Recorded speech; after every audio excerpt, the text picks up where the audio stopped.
The galaxy believed that war had finally become civilized.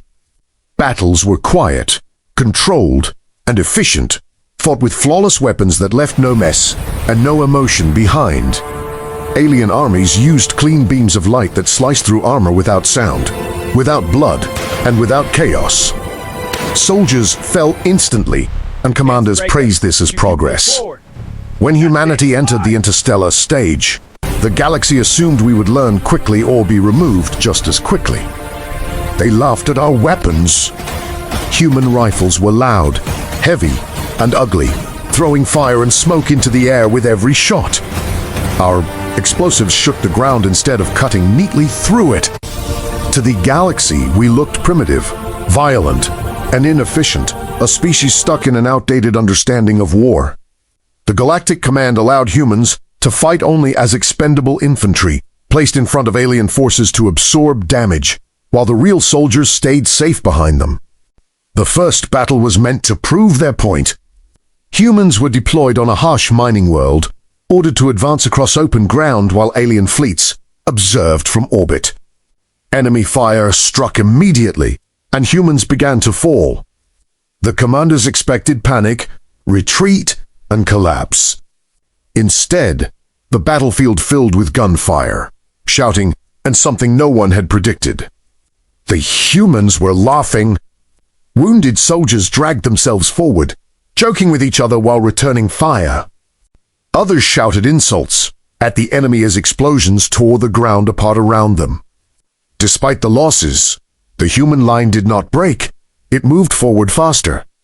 Alien observers struggled to understand what they were seeing. Human weapons created noise, smoke, and confusion, but within that chaos, the humans remained coordinated and aggressive. Enemy soldiers, trained for clean and predictable engagements, began to hesitate as the battlefield turned violent and uncontrollable. When the fighting ended, the humans stood among the smoke and wreckage, alive, exhausted, and smiling. The aliens marked the victory as a statistical anomaly and moved on.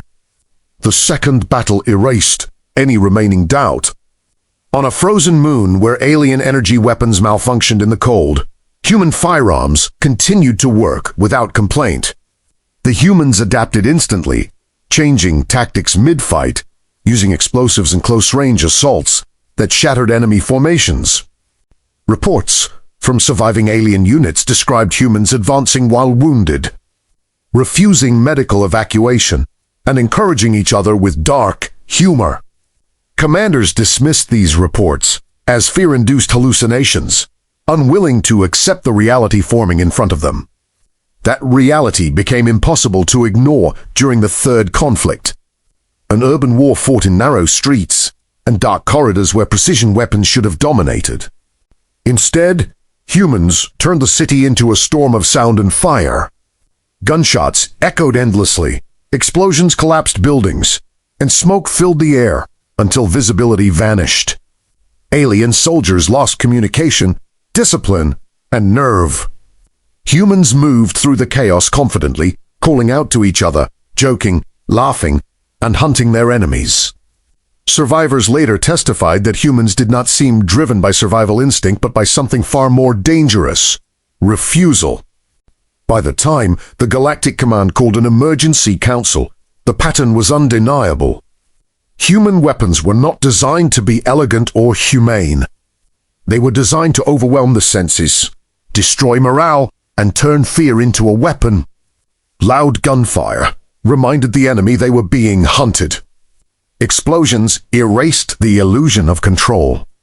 Human laughter on the battlefield shattered the psychological defenses of alien soldiers, who had never faced an enemy that did not fear pain or death. When a human ambassador was asked why their soldiers behaved this way, the answer was simple. Humans did not enjoy war, but they despised submission. When pushed, threatened, or cornered, humans did not seek survival alone. They sought defiance.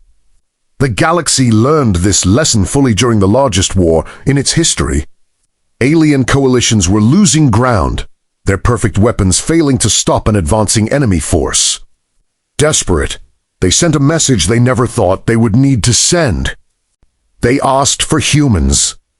Human troops arrived without ceremony, calmly preparing their weapons while alien officers watched in uneasy silence. One officer asked the human captain why they seemed so relaxed before such a hopeless battle. The captain smiled and replied that monsters do not retreat. The battle that followed ended the war. Human weapons turned the battlefield into noise, fire, and terror. Enemy lines collapsed, morale shattered, and resistance dissolved. When the fighting ended, the galaxy changed its laws. Human weapons were restricted, human soldiers were reclassified as strategic assets. And a new rule of war was quietly taught to every recruit. If the battlefield is silent, you may survive. If you hear human weapons and laughter at the same time, the war is already over. Humans do not fight to survive. They fight because they refuse to kneel, and a species that refuses to kneel cannot be conquered.